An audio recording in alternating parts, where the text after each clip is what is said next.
अन्नदान जब कोई करता है तो लोक और परलोक दोनों में पुण्य का भागी बनता है। बाबा नीम करोली ने कहा है कि अन्न में, भोजन में भगवान होते हैं, क्योंकि अगर मनुष्य को भोजन नहीं मिले तो प्राणों का संचार रुक जाता है। यार तुम क्या करवा रहे हो हैं? ये मालूम कितना पैसा बर्बाद हो रहा है, और खा के आदमी यहाँ आता है फूकट में चला। आप अन्नदान में लगा रहे हैं, यहाँ भोजन खिलाने में लगा रहे हैं, और इस पैसे का बहुत अच्छा सदुपयोग हो सकता है और समाज में और ज्यादा विकास हो जाए। वो थैला उनको अर्पण कर देता है, और जब वो बाबा यूं देखते हैं तो वो नोटों से भरा हुआ है। वो कहते संत को आवश्यकता से अधिक वस्तु स्वीकार नहीं करनी चाहिए।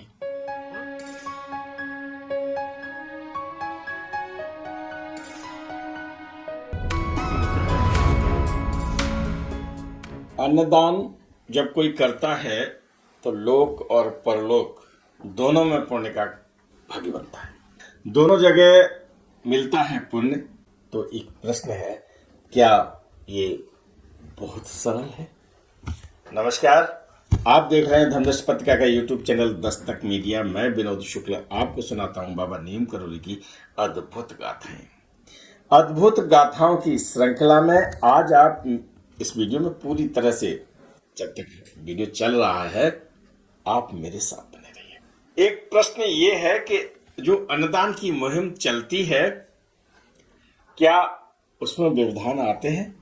महाराज जी की रसोई अभी चल रही है वर्तमान में, और बरसों बरस पूर्व, या मैं ये कहूं युगों युगों ये प्रथा चलती रही है, ये रीति चलती रही है, ये परंपरा चलती रही है, अतिथि देवो भव। तो अब घर में कोई व्यक्ति आया है, उसे भगवान के स्वरूप हम उसका स्वागत करते हैं, व्यंजन रखते हैं, उसका सम्मान करते हैं। क्यों? कि संस्कार हमारे साथ होते हैं, और जब ये संस्कार ब्रदर रूप ले जाते हैं, अतिथि जब आया है ना, तो उससे अधिकांश भाई जान पहचान होती है, रिश्तेदार होता है। लेकिन जब ये ब्रदर रूप ले जाते हैं तो न जान है, न पहचान है, न कोई है। अन्न दान जहाँ भोजन भंडारा चल रहा है, हमने स्वर्ण मंदिर में चलते देखा है, अमरनाथ में चलता है, बहुत मंदिरों में भोजन प्रसाद लगातार बिना किसी रोक टोक के चलता है। और निश्चित रूप से बाबा नीम करोली ने कहा है कि अन्न में, भोजन में भगवान होते हैं, क्योंकि अगर मनुष्य को भोजन नहीं मिले तो प्राणों का संचार रुक जाता है। ये बिल्कुल सही बात है। और 3 मई 2022 से निरंतर जो अन्नदान की मुहिम चली है, मैं कभी बैठूंगा, बात करूंगा और अनुभव सुनाएंगे, उसके वीडियो दिखाएंगे। लेकिन आज हम लिए चलते हैं संगम तट पर, प्रयागराज, इलाहाबाद, वर्ष 1924। बहुत चले जा रहा है ना? वो एक था ना 100 साल पहले, है ना? मैं आगे नहीं कहूंगा, तो 100 साल पहले चलिएगा। तो अर्ध कुंभ चल रहा है, भोजन प्रसाद की अपनी अपनी व्यवस्थाएं हैं। एक परिसर में दयाल राम बाबा बैठे हुए हैं, नाम नोट कर रहे हैं ना? दयाल राम बाबा, हम आगे कथा में दयाल बाबा कहेंगे, उनका पूरा नाम दयाल राम बाबा है। दयाल बाबा बैठे हुए हैं एक थोड़े से ऊंचे स्थान पर, भोजन प्रसाद चल रहा है। और उनका सही बात तो यह है कि न कोई स्थायी पता है, न ठिकाना है, जहां कहीं मिल जाए, जैसे मिल जाए। और उनकी एक मुहिम रहती है अन्नदान की, जहां होते हैं भंडारा शुरू करवा देते हैं। महाराज जी जहां होते वहां होते ना, तो उन्हीं के शिष्यों का ये एक अनुभव है, कई जगह उल्लिखित है, और मैं एक जगह का तो विशेष उल्लेख करना चाहूंगा। पारस स्पर्श में इसके मूल तत्व लिखे हैं इस कथा के। तो भंडारा चल रहा है, उसी समय जो भंडारा में संचालक की भूमिका में है, यानी जो दिखाई पड़ रहा है कि भोजन में कैसे चलना चाहिए, कैसे होना चाहिए, कहाँ कोई अव्यवस्था तो नहीं है, भोजन भंडारा जहाँ बन रहा है वहाँ पर सब प्रचुर मात्रा में सामग्री है, आगे सही बन बन के उचित मात्रा में जा रहा है। जितने लोग हैं उन्हीं के लिए उतना जा रहा है, ऐसा तो नहीं कि कम लोग हैं ज़्यादा खाना बन रहा है या ज़्यादा लोग हैं तो कम खाना बन रहा है। बहुत सारी चीज़ें होती हैं और भंडारा अवाध गति से चल रहा है। तो ऐसे जो उत्तरदायी व्यक्ति है उसके पास एक व्यक्ति पहुंचता है, यार क्या यार तुम क्या करवा रहे हो यहाँ पे है? ये मालूम कितना पैसा बर्बाद हो रहा है। और खा खा के आदमी यहाँ आता है फूकट में चला जाता है और बढ़िया बढ़िया शब्द कहे होंगे, लेकिन जो संचालक है वहां पर वो कहता है भैया ठीक है जो चल रहा है। बोले है क्या ये? तो मैं कहा ये तो हमें भी नहीं मालूम कि क्या है, कैसे चल रहा है, ये कितना पैसा बर्बाद हो रहा है। भैया हमको नहीं मालूम, गुरु की महिमा है और गुरु जाने गुरु क्या कर रहे हैं इसमें, और उनकी महिमा को कौन समझ सकता है।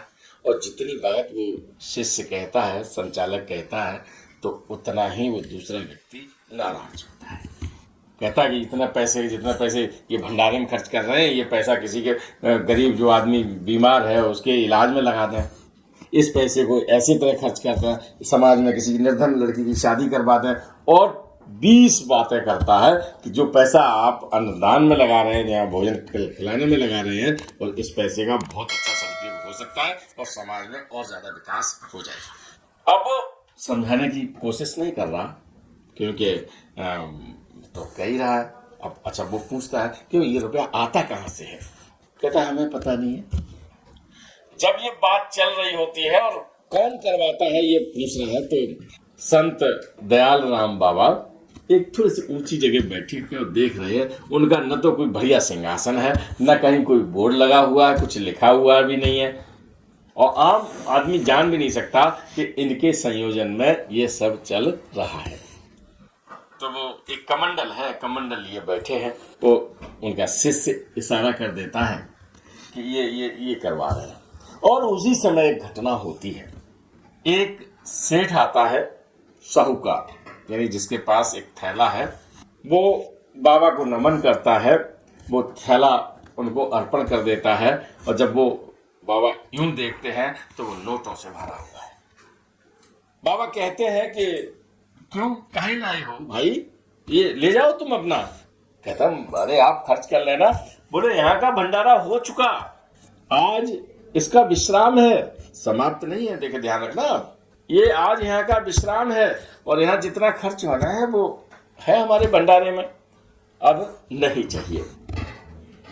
वो बड़ा आरजू मिन्नत करता है कि महाराज ये ले लीजिए, अगला भंडारा करोगे? तो उनका अगला होगा तो अगला देखा जाएगा। बहुत आरजू मिन्नत करता है। तो दयाल बाबा कहते हैं कि इसको ले जाओ और जिसको जहां जरूरत हो उसको दे दो। वो कहते संत को आवश्यकता से अधिक वस्तु स्वीकार नहीं करनी चाहिए। उन्होंने बताया कि ये कमंडल है, ये है यहाँ, और ये भंडारा मैं नहीं करा रहा, ये माँ अन्नपूर्णा देवी की जिम्मेदारी है, वो यहाँ अन्न बरसा रही है। लक्ष्मी माँ की जिम्मेदारी है कि वो अर्थ कहाँ से देंगे, कैसे होगा, ये सब चीजें मेरे बस की नहीं है, ये तो गवर्न और कहीं से हो रही हैं। और वो एक थैला लौटा देते हैं। जो व्यक्ति यहाँ अभी 50 टीका टिप्पणी उन्हीं के जो कार्यकर्ता थे, बाबा के जो शिष्य थे, उनसे कर रहे थे, अब उनके पास कोई प्रश्न नहीं था। मैं आपको बता दूं, एक ऐसी ही स्थिति कैची धाम में हुई थी। कैची धाम में हवन चल रहा था। हवन यज्ञ में घी, हवन सामग्री और सब लगता है। तो वहां कुछ लोग आए थे, तो उन्होंने विरोध व्यक्त किया था कि ये घी क्यों बर्बाद कर रहे हो, इससे कितना पैसा कितना बचेगा, ये किसी बच्चों की शिक्षा में लगा दो, यहाँ कर दो, वो कर दो, और ये इसमें आग में डाल के घी तुम लोग टनों घी बर्बाद कर रहे हो, ये खाना बंटवा रहे हो, इससे क्या फायदा है। और ये सब कहा था उन्होंने प्रोफेसर सुधीर मुखर्जी से। सुधीर मुखर्जी से जब उन्होंने कहा, फिर परिचय पाया कि आप कौन हैं, तो उन्होंने बताया मैं प्रोफेसर हूं। तो उन्होंने कहा आप ही समझाओ इन बाबा को, और ये पैसा क्यों बर्बाद करवा रहे हैं, है ना। ये कथा उससे मेल खाती है। और सच में ये कथाएं तो हमने सुनी है, लेकिन आज जब भोजन प्रसाद होता है तो कई लोगों के समाज में ऐसे होते हैं जो वो पुरानी बातों की पुनरावृत्ति करते हैं और हम सुनते भी हैं। लेकिन हमारा काम है महाराज जी की रसोई को अनवरत आगे ले जाने का प्रयास करना। और फिर तो मैं ये मान के चलता हूँ माँ अन्नपूर्णा देवी की ही जिम्मेदारी है और वो निभा रही हैं। महाराज जी बैठे हैं, लक्ष्मी जी इंतजाम कर रही हैं, और जब देवी देवता हनुमान जी तो साक्षात बैठे ही है ना, तो सब काम हो रहा है। आज मेरे मन हुआ कि एक कथा मैंने सुनाई थी और भी कई कथाएं सुनाता रहता हूँ, लेकिन आज जब मैं पढ़ रहा था तो मुझे लगा कि बाबा नीम करोड़े हो, देवराहा बाबा हो। देवराहा बाबा श्वान की दावत करते थे कि आज भाई श्वान की दावत है ना। आज दावत बैसाख नंदन की है, मैं नाम नहीं ले रहा। बैसाख नंदन तो आप समझते होंगे, समझते हो ना? नहीं, अरे भैया कभी कभी किसी बहुत योग्य व्यक्ति को कहते क्या गधा हो ना, कोई गधा कोई गाली नहीं है, और हम उसको कहते हैं बैसाख नंदन से समझते हैं। तो उनकी दावत है साहब, तो वो तो अजीब तरह की मतलब अन्नदान की व्यवस्था करते थे। तो संत हमेशा जो काम करते हैं उन्हें इंसान समझ नहीं पाते, समय लगता है, और समय जब बीत जाता है तो का वर्षा जब कृषि सुखाने, है ना, बहुत सारी चीजें होती हैं। तो चलिए आइए, मैं ये एपिसोड, ये श्रृंखला, और मैं श्रृंखला का ये एक भाग मैं उन लोगों को समर्पित करता हूं जो अन्न से स्वयं को प्राणवान बनाए हुए हैं और अन्न दूसरों को भी देने में सक्षम है और देते हैं। सक्षम तो बहुत लोग होते हैं, लेकिन जो देते हैं और अन्नदान की श्रृंखला को आगे बढ़ाते रहते हैं। तो महाराज जी की वही आलू पूरी और क्या क्या, और तो क्या क्या जो महाराज जी करेंगे वही खिलाने को मिलेंगे। तो आप भी इस यज्ञ में, यदि आप कहीं हैं, जहाँ है, देश में है, विदेश में है, जहाँ भी हैं, अगर आप एक भूखे व्यक्ति को करा सकते हैं तो कराइए। और कोई प्रश्न मन में आता है तो निश्चित रूप से पॉजिटिव सोच लेकर उसको सोचे, महाराज जी बताएंगे, है ना। चल पड़े। अन्नदान की बहुत गाथाएं हैं मेरे मन में, ये सब बातें बड़ी होती जा रही हैं, ये समय ज्यादा है, और फिर कभी करेंगे अन्नदान की मुहिम में आप जरूर हिस्सा लें, क्योंकि यदि आपने अपनी रसोई का एक अंश भी किसी भूखे के उदर में पहुंचा दिया तो उससे जो दुआएं निकलेंगी पता नहीं कहाँ काम आएंगी। आप सुखी रहें, संपन्न रहें, दयावान रहें और अन्न दानी रहें।